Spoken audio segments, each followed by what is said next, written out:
Hello, everybody. Welcome back. I appreciate you tuning in to listen to me talk today.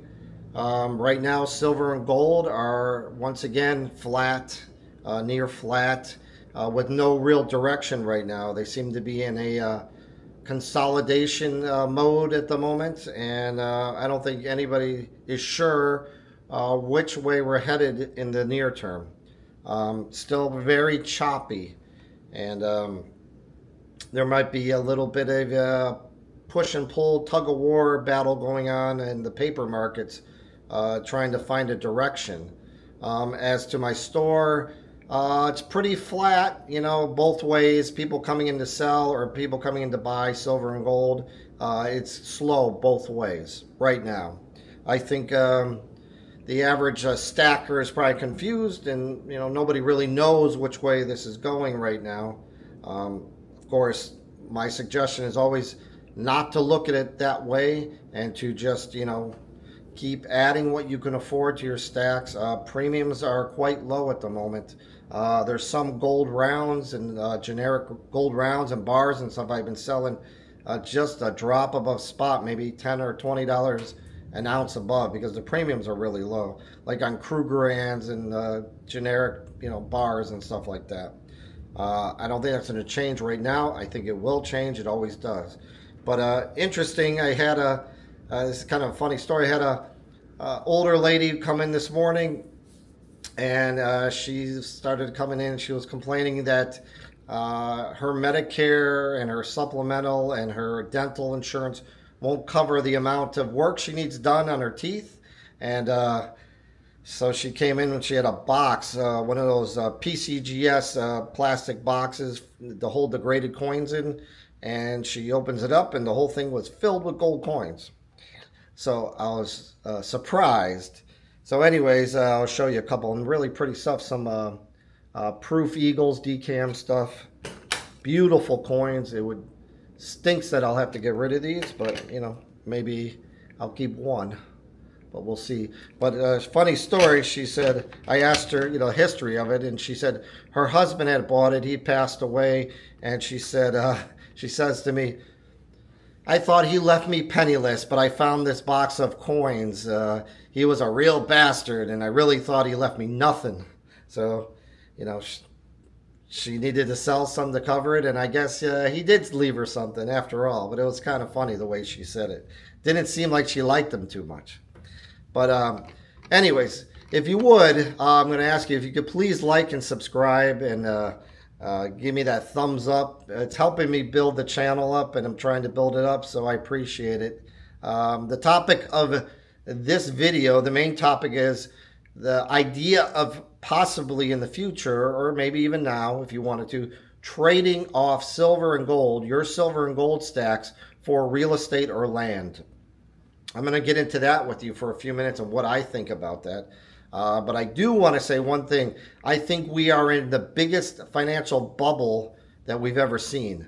The more and more I look into the way things are going, I think we are going to get hit with a massive recession.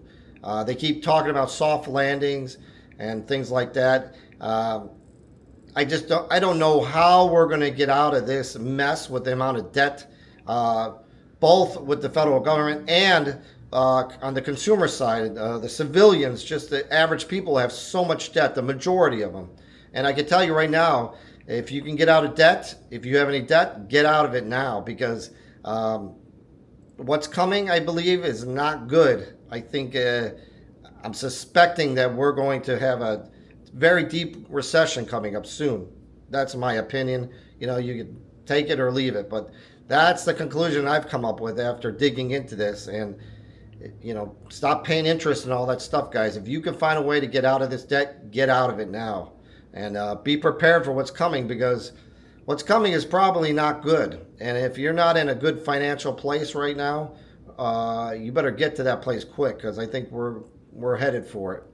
But the topic kept coming up, even in my shop lately, and in some of the comments on my channel about real estate and silver and gold.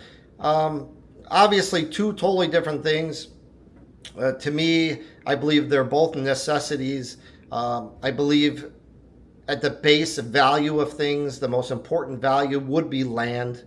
Um, I just don't know how reasonable it would be, at least right now, to actually trade off your stacks. If you got that kind of stacks accumulated, if it would make any sense to actually try to trade it into land right now or real estate. I don't think it's a good time at all. I think it's terrible. I think the prices are very elevated on real estate, and if you had to, finance any of it or get a mortgage on it with these interest rates, I think that's crazy.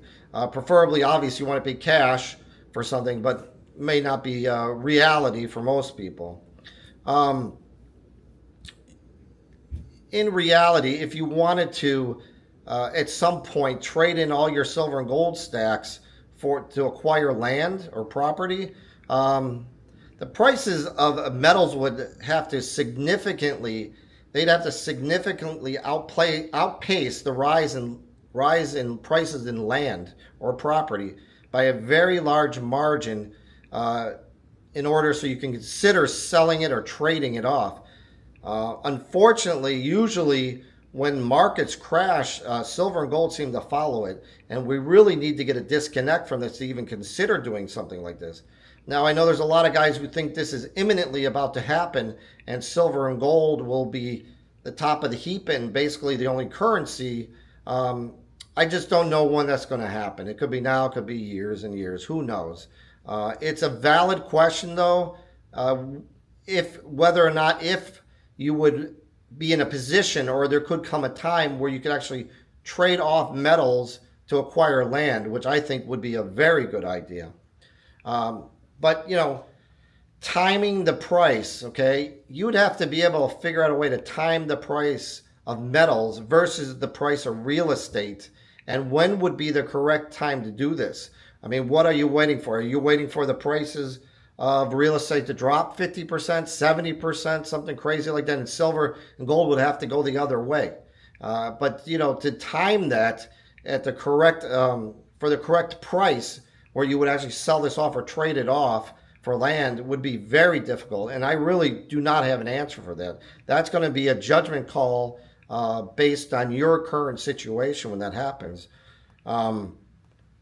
We do really need to see a disconnect from current trends for us to even consider turning our precious metal stacks into real estate in any way. And then, of course, what kind of land and what kind of property are we talking about? To me, I think the most important type of land would be something that you could actually live on, grow stuff on, have with a water source, basic living place where you can live off of if you had to. Because if what's coming, what a lot of you guys think, and what I think will eventually come, you would need a place like that. You certainly wouldn't want to be in a big city. That's my opinion. As a matter of fact, I live in a suburb, and I am going to try to get out of the suburbs and get more into the country, because it's exactly how I feel about it. I don't think staying around a lot of people for what might come in the future is a good idea. Now, for some people it's realistic, for some people it's not. I'm in no position to do it today. I am going to do it in the next few years, though, I think. But, to sell my house right now, and yes, I would get elevated prices, but then I have to buy something else that's overpriced as well. So, it's a catch-22. So these are all things. It's really difficult to relate it's a hypothetical situation on whether or not you're going to be able to sell or trade or barter your precious metals for real estate. And, it's a topic that most of the silver and gold channels don't even talk about, because it is difficult to come up with an answer for this. I don't know the for sure answer. I am shooting for that goal, though. I could see it become viable one day, but it's not a sure thing. And then you got the whole other question. How much silver and how much gold would you need at that point to actually be able to barter or trade it off for land? And, do you really even own the land, though? I mean, as long as you're always going to be paying property tax on it. So technically you're renting it, right? Even if you don't have a mortgage, you're renting it for now, unless they change that, which I doubt. But If any of you guys have any tips on this or advice that, guys that know more about it than me or anybody watching this, please leave them in the comments below.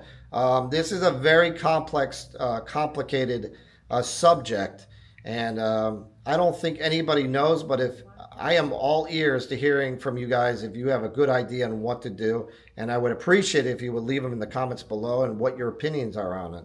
So that's all I really want to talk about. If I get any more information about this or come up with a valid idea, an actual plan that you could follow or we could attempt to follow, I will be sure to let you know in the future. But if you would, please like and subscribe. And until the next video, have a great day, guys. Thanks for watching.